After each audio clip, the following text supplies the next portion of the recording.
G G G, thank you. আচ্ছা, উন্নত বিশ্বে শ্রমবাজার বাড়াতে আমাদের গভর্নমেন্ট কি করতে পারে? শর্টকাট বলতে চাচ্ছি। শর্টকাট হলো ডাঙ্কি ফ্লাইট বন্ধ করতে হবে। What is donkey flight? আগে সেটা রিসার্চ করতে হবে, আগে জানতে হবে সেটা কি। এই যে ইউরোপ আমেরিকাতে যাচ্ছে, এরা কি ডাইরেক্ট যাচ্ছে?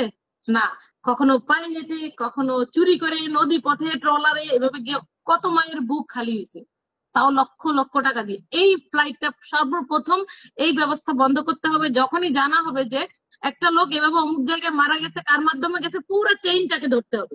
পুরো চেইনটাকে, পুরো চেইন যখন ধরা খাবে, তখন এটা বন্ধ হবে। এবার আসেন, তাহলে আমরা যাব কিভাবে? যাবো কিভাবে? উত্তর হলো, আমার গভর্নমেন্টকে সেই ব্যাপারটা সহজ করতে হবে।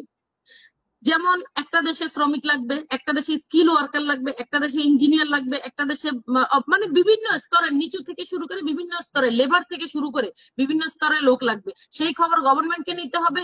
গভর্নমেন্ট দায়িত্ব নিয়ে একটা নির্দিষ্ট রেট ধরে দিবে যে এই রেটের মধ্যে আপনারা এইটা, এই ভিসা এই রেট, এই ভিসা এই রেটের মধ্যে রাখবেন, আপনাদের জন্য আমরা শ্রমবাজার খুলে দিচ্ছি। ফিলিপিনরা বিনা বিনা মানে ভিসায়, মানে হচ্ছে অন অ্যারাইভাল ভিসায় তারা কয়টা কান্ট্রিতে যাইতে পারে সেটা দেখেন। আমরা কয়টা কান্ট্রিতে যাইতে পারি সেটা দেখেন। সবসময় আমাদের থেকে একটু ভালো যারা আছে তাদের সাথে তুলনা করবেন। আমাদের সাথে ওই শ্রীলঙ্কার সাথে তুলনা করলে হবে না। শ্রীলঙ্কাও এখন পাসপোর্ট হিসাবে আমাদের থেকে আগে, দেখেন। ঠিক আছে, এখন এবার সেকেন্ড আমি আরেকটা জিনিস বলি। পাশাপাশি খেয়াল করতে হবে যেন সিন্ডিকেট তৈরি না হয়, যে যে কোনো, আমরা কোনো একটা ওয়ার্ক অর্ডার পেলাম, সেটা শুধুমাত্র 7 জন আরএল ধারীকে দিলাম, মানে লাইসেন্সধারী 7 জন এজেন্সিকে আমরা দিলাম। কেন ভাই? সবার অধিকার আছে, যাদের লাইসেন্স আছে সবার অধিকার আছে, সবাইকে দেওয়া উচিত এই সুযোগটা। আপনি যদি 7 জনকে দেন, এই 7 জন কুক্ষিগত করে রাখবে। এই 7 জনই কি করবে? এক একটা ভিসা, 3 লাখ টাকার ভিসা বিক্রি করবে 15 লাখ টাকা। স্বাভাবিক, স্বাভাবিক এটাকে কিনা? ওপেন করে দেওয়ার পক্ষে আপনি? জি।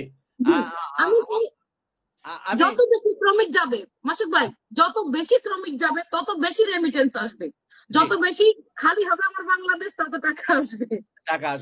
সুলতানা নুসরাত, আপনার কাছে গিয়ে অনুষ্ঠান শেষ করব।